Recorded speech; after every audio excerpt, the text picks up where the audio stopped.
नमस्कार मैत्रिणींनो, मी वर्षा फॅशन या यूट्यूब चॅनल मध्ये तुमचं अगदी मनापासून स्वागत करते। तर मैत्रिणींनो, आजच्या व्हिडिओमध्ये आपण बघणार आहोत फक्त एकाच आयताकृती पिसापासून खूप सुंदर अशी पर्स। तसेच मी पर्सचे वेगवेगळे प्रकार पण दाखवलेले आहेत तुम्हाला, म्हणजे 3 पॉकेट वाली आहे, 2 पॉकेट वाली आहे, म्हणजे एक सेपरेट पॉकेट वाली आहे, म्हणजे वेगवेगळ्या प्रकारचे तुम्हाला मी पर्सेसचे व्हिडिओ दिलेलेच आहे आणि वेगवेगळ्या पद्धतीने शिकवलेले आहेत। आणि आजची जी पद्धत आहे ती पण एक वेगळ्याच पद्धतीने दाखवलेली आहे। तर नक्कीच तुमच्यासाठी हा व्हिडिओ युजफुल ठरणार आहे। तर प्लीज लाईक करा व्हिडिओला आणि व्हिडिओ जास्तीत जास्त शेअर पण करा। आणि तुम्हाला पण अशीच माझ्यासारखीच शिवणकामाची आवड असेल तर आपल्या चॅनलला सबस्क्राइब करून ठेवा, अशीच नवीन नवीन युजफुल आणि युनिक व्हिडिओ बघण्यासाठी। चला तर मग जास्त वेळ न घालवता लगेचच आपण आपल्या आजच्या व्हिडिओला सुरुवात करूया। तर मैत्रिणींनो, आजच्या आयडियासाठी मी या ब्लाउज पीसचा यूज करत आहे। तुम्ही तुमच्याकडे जो कोणता कपडा अवेलेबल असेल तो इथे घेतला तरी पण चालणार आहे, म्हणजे जुनी पुराणी साडी वगैरे जे कोणता तुमच्याकडे अवेलेबल असेल त्याचा तुम्ही इथे आजच्या आयडियासाठी वापर करू शकता। त्याचबरोबर मी इथे गोणी पण कट करून घेतली आहे, ठीक आहे। तर याची रुंदी आहे 25 इंच आणि लांबी आहे 31 इंच। तरी तुम्हाला एकदा मोजून दाखवते। तर बघा, 31 इंच लांबी घेतलेली आहे आणि रुंदी 25 इंच, ठीक आहे। तर सर्वात अगोदर आपण ह्याची कटिंग करून घेऊ आणि ह्याची जी लेस आहे ही पण आपण काढून टाकू, कारण की आपल्याला लेसची आवश्यकता नाही आहे आजच्या आयडियासाठी। तर अशा प्रकारे मी याची लेस काढून घेतलेली आहे ब्लाउज पीसची आणि अशा प्रकारे आपण हा ब्लाउज पीस हातरून घेतलेला आहे। नंतर यावरती आपल्याला जी गोणी आहे कट केलेली आपण 25 बाय 31 इंचची ती ठेवून घ्यायची आहे आणि गोणीपेक्षा आपल्याला साधारणतः 1 इंच कपडा वाढव ठेवायचा आहे, कारण की नंतर आपण यावरती क्विल्टिंग पण करून घेणार आहोत, ठीक आहे। आणि अस्तरसाठी मी इथे एक दुसरा कपडा घेतलेला आहे। तुम्ही अस्तरसाठी कोणताही कपडा घेऊ शकता जो तुमच्याकडे अवेलेबल असेल तो।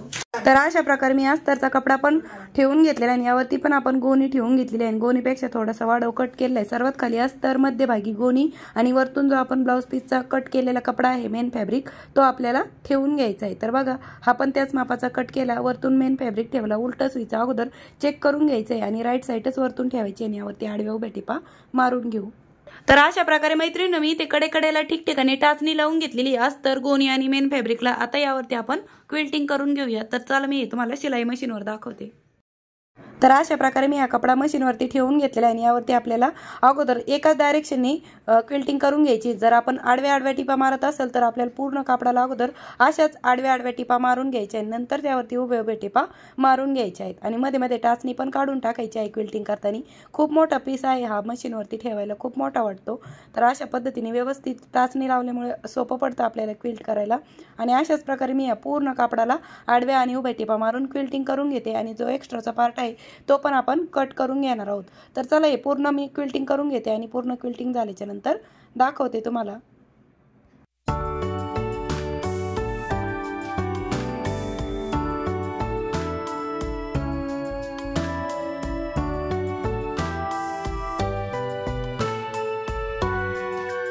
तर अशा प्रकारे मैत्रिणींनो आपण 31 बाय 25 इंचच्या पार्टला आडव्या उभ्या टिपा मारून क्विल्टिंग करून घेतलेली। सर्वात खाली अस्तर, मध्यभागी गोणी आणि वरतून मेन फॅब्रिक यावरती आपण आडव्या आणि उभ्या दोन्ही प्रकारे टिपा मारून घेतलेल्या आहेत, ठीक आहे।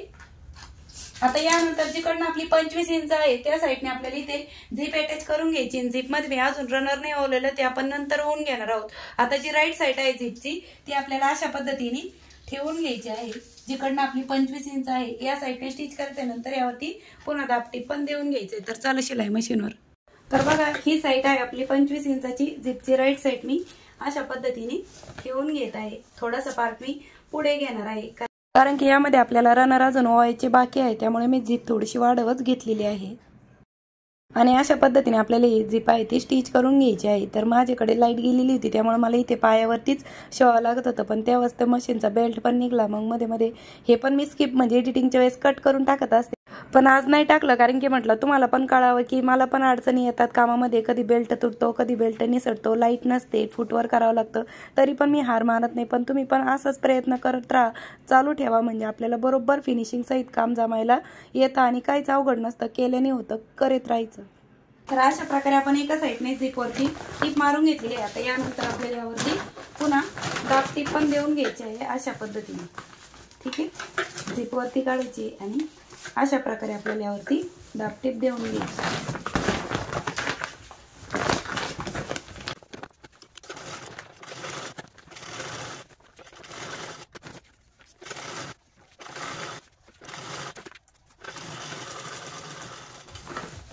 बघा अशा पद्धतीने आपण यावरती दाबटी पण देऊन घेतलेली आहे आणि आतील साईडने ती अशा पद्धतीने दिसणार आहे. ठीक आहे, पूर्ण आतील साईड दाखवते मी. आता यानंतर आपल्याला इकडच्या साईडने पण हा पार्ट आहे तो झिपचा आहे असाच जोडून घ्यायचा आहे. ठीक आहे,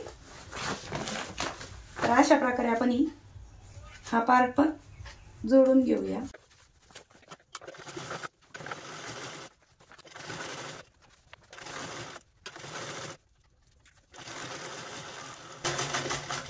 तर अशा प्रकारे आपण इकडच्या साईडने पण स्टिच करून घेतलेले आहे. आता आपल्याला झिप ओपन करून घ्यायची आहे आणि या भागावरती पण आपल्याला अशा प्रकारे दाबटीप देऊन घ्यायची आहे, जसे आपण तिकडच्या साईडने केलं असेल त्याच पद्धतीने.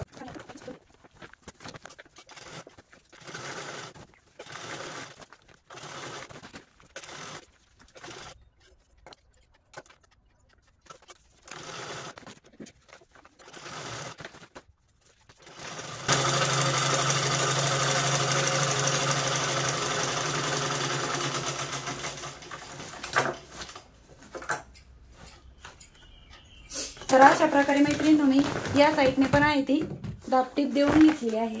ठीक आहे, तर इकडच्या साईडने पण आपण या झिपवरती दाबटीप देऊन घेतलेली आहे. ठीक आहे, आता यानंतर आपल्याला यामध्ये रनर पण ओवून घ्यायचं आहे आणि रनर ओवण्यासाठीच मी ती झिप आहे ती एक्स्ट्राची घेतलेली होती. रनर ओवण्यासाठीच आपण ही झिप आहे ती एक्स्ट्राची ठेवलेली होती. आता अशा पद्धतीने आपल्याला रनर आहे यामध्ये ओवून घ्यायचे आहे. तर एका साईडने रनर ओवून घेतल्याच्या नंतर दुसऱ्या साईडने थोडासा कट देऊन घ्यायचा आणि अशा पद्धतीने ओवून घ्यायचं. तर बघा अशा पद्धतीने आपण हे रनर पण आहे ते ओवून घेतलेलं आहे. आता एक्स्ट्राची झिप आहे ती आपण कट करूया. इकडच्या साईडने पण एक्स्ट्राची झिप आहे ती मी कट करते. ठीक आहे, आणि हा पार्ट आपण आता रॉंग साईडला टर्न करून घेऊ. तर अशा प्रकारे आपण हा पूर्ण पार्ट रॉंग साईडला टर्न करून घेतलेला आहे. व्यवस्थित बाहेर काढून घ्यायचा आहे. ठीक आहे, आणि गोणीमुळे खूप खडखड आवाज येत होता त्यामुळे मी इथे व्हॉइस ओव्हर देत आहे. तर अशा पद्धतीने पलटी मारल्याच्या नंतर आपल्याला काय करायचं आहे, आता ही झिप आपली सेंटरला आहे तर थोडीशी आपल्याला खाली घ्यायची आहे. तर दाखवते मी तुम्हाला वरती किती अंतर सोडलेलं आहे झिपच्या वरती ते पण मोजून दाखवते. तर बघा वरतून आपण 6 इंचावरती ही आहे झिप ती खाली घेणार आहोत. ठीक आहे, व्यवस्थित असं फोल्ड करून घ्यायचं आहे.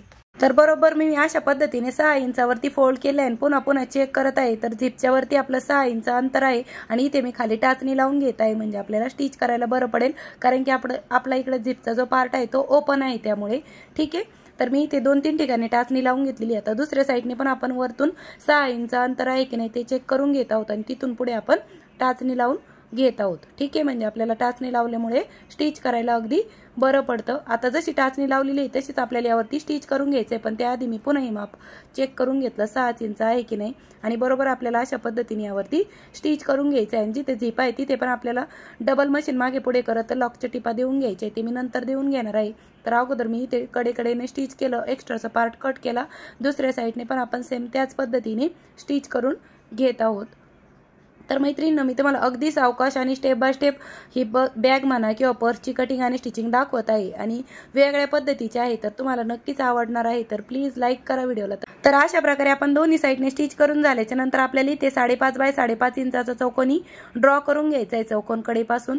तर अशा पद्धतीने मी इथे 5.5 घेतला, पण माझं हे डायरेक्टली झिपच्या जवळ येत होतं, त्यानंतर मग मी इथे अर्धा इंच कमी घेतलं, म्हणजे 5 बाय 5 इंचाचा चौकोन आपण इथे कडेकडेने ड्रॉ करून घेणार आहोत चारही साईडने. ठीक आहे, तर जशी मार्किंग केली तशीच मी इथे कटिंग पण करून घेतलेली आहे आणि हा जो कट केलेला कपडा आहे हाच आपण राहिलेल्या तिन्ही साईडने ठेवून मार्किंग करून घेणार आहोत आणि याची कटिंग पण करून घेणार आहोत. ठीक आहे,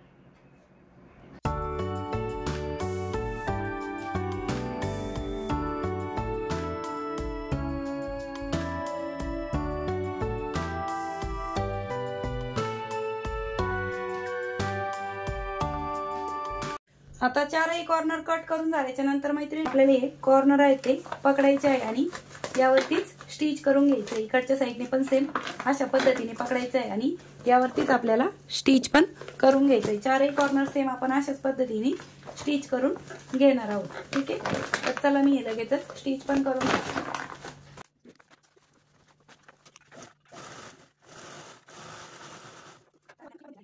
आता राहिलेले सर्व कॉर्नर मी अशाच पद्धतीने स्टिच करून घेते.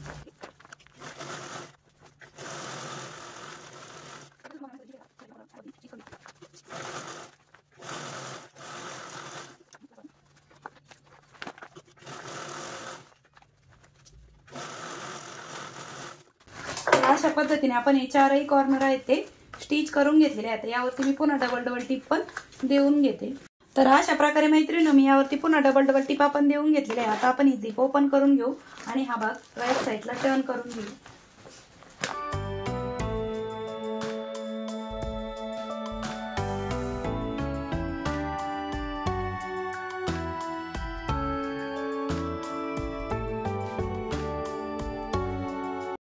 यानंतर मैत्रिणी मी हँडलसाठी हा उरलेलाच ब्लाउज पीस आहे तो डबल मध्ये टाकून घेतलेला आहे. तर याची घडी घेतलेली आहे आपण, म्हणजे 4 इंच आहे आणि लांबी घेतलेली आहे मी 26 इंच. तर 4 बाय 26 इंचचा आपल्याला इथे बेल्ट कट करून घ्यायचा आहे. 2 बेल्ट लागणार आहे आपल्याला. ठीक आहे.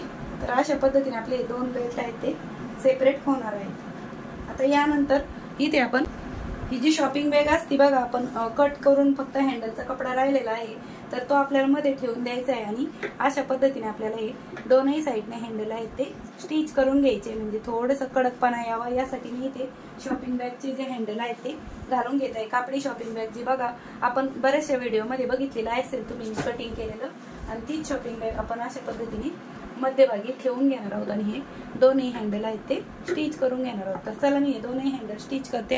तर अशा प्रकारे मैत्रिणी मी हे दोनही हँडल आहेत ते स्टिच करून घेतलेले, कडेकडेने टिप मारून घेतली आणि शॉपिंग बॅग मध्ये घातल्यामुळे थोडासा आपल्या हँडलला कडकपणा पण आलेला आहे. तुम्ही याच्याऐवजी गोणी पण घालू शकता मध्यभागी. ठीक आहे. आता यानंतर हँडल कसे लावायचे ते सांगते.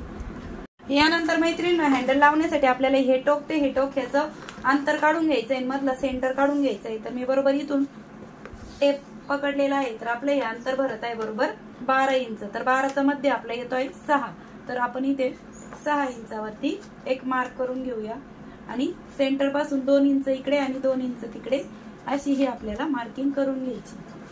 तर दुसऱ्या साईडने पण आपण सेम त्याच पद्धतीने अशा पद्धतीने सेंटर काढून घेणार आहोत 12 इंचाचा. तर 6 येतो आणि 6 पासून 2 इंच इकडे आणि 2 इंच तिकडे मार्किंग करून घ्यायची आहे. आणि आपल्याला हे जे तयार केलेले बेल्ट आहेत ते एक थोडीशी फोल्ड करून घ्यायची सुरुवातीला आणि स्टिच करायचे. तर अशा पद्धतीने मैत्रिणी आपण इथे सेंटर पासून 2 इंच इकडे आणि 2 इंच तिकडे अशी ही मार्किंग करून घेतलेली आहे. त्यानंतर आपल्याला अशा पद्धतीने इथे हा बेल्ट फोल्ड करून घ्यायचा आहे आणि अशा पद्धतीने स्टिच करायचं. इकडच्या साईडने पण सेम याच पद्धतीने. तर चला, आणि अशाच पद्धतीने आपण खालच्या साईडने पण स्टिच करून घेऊ. तर मी हे बेल्ट स्टिच करते आणि मग दाखवते. तर बघा मैत्रिणींनो, अशा प्रकारे मी हे दोनही हँडल आहे ती स्टिच करून घेतलेले आहे. मशीन मागे पुढे करत लॉकच्या टिपा देऊन घेतलेल्या आहे. या साईडने पण सेम त्याच पद्धतीने अशा पद्धतीने आपण हे दोनही हँडल आहेत ते स्टिच करून घेतलेले आहे. फायनली आपली ही बॅग आहे ती कंप्लीट झालेली आहे. आणि आतल्या साईडने पण तुम्ही बघू शकता खूप मोठा असा स्पेस आहे. आणि आपण हे फक्त एकाच पिसापासून बनवलेली आहे. जास्त वेळ पण नाही लागत, अगदी कमी वेळामध्ये झटपट शिवून तयार होणारी आपली हँडबॅग म्हणा, पर्स म्हणून तयार झालेली आहे. आणि बघा किती सुंदर अशी दिसत आहे. कुणाला गिफ्ट वगैरे देण्यासाठी पण बेस्ट ऑप्शन आहे. तर मैत्रिणींनो, शिवून तयार माप किती राहिलेलं आहे फायनल ते एकदा तुम्हाला मोजून दाखवते. तर याची उंची आहे आपली 11.5 इंच. ठीक आहे. आणि रुंदी आहे आपली याची 12 इंच. आणि हे जी कडेची पट्टी आहे म्हणजे थिकनेस, तर ही आहे आपली 3 इंच. ठीक आहे. तर 11.5, 12 आणि 3 इंचचा अशा पद्धतीने आपला साईडचा पॅटर्न आहे. आणि बॉटमच्या साईडने अशा पद्धतीने दिसत आहे. अगदी म्हणजे कुठे जॉईंट वगैरे जोड वगैरे आलेले नाही. आपण एकाच पिसापासून बनवलेली आहे. आणि अतिशय सुंदर सावकाश स्टेप बाय स्टेप मैत्रिणी मी तुम्हाला ह्या हँडबॅगची म्हणा किंवा पर्सची कटिंग आणि स्टिचिंग अतिशय सुंदर सावकाश स्टेप बाय स्टेप दाखवलेली आहे. तर नक्कीच तुमच्यासाठी हा व्हिडिओ युजफुल ठरणारच आहे. तर प्लीज मैत्रिणींनो, व्हिडिओ आवडला असेल तर लाईक करा, शेअर करा. आणि चॅनलवर जर तुम्ही पहिल्यांदाच व्हिडिओ बघत असाल तर असे शिवणकामाचे नवीन युजफुल व्हिडिओ बघण्यासाठी आपल्या वर्षा फॅशन चॅनलला नक्की सबस्क्राईब करा. आणि बघा किती सुंदर अशी मी तुम्हाला पर्स बनवून दाखवलेली, जी तुम्ही एव्हरीडे यूज करू शकता, मल्टिपल यूज करू शकता, इतरांसाठी पण देऊ शकता आणि स्वतः पण वापरू शकता. वेगवेगळ्या प्रकारच्या मी तुम्हाला बॅगच्या डिझाईन पण दाखवतच असते. तर वेळात वेळ काढून तुम्ही आपला आजचा हा व्हिडिओ इथपर्यंत बघितला त्याबद्दल तुम्हा सर्वांचे खूप मनापासून धन्यवाद. भेटूया पुन्हा नेक्स्ट व्हिडिओमध्ये. तोपर्यंत bye bye. Thanks for watching.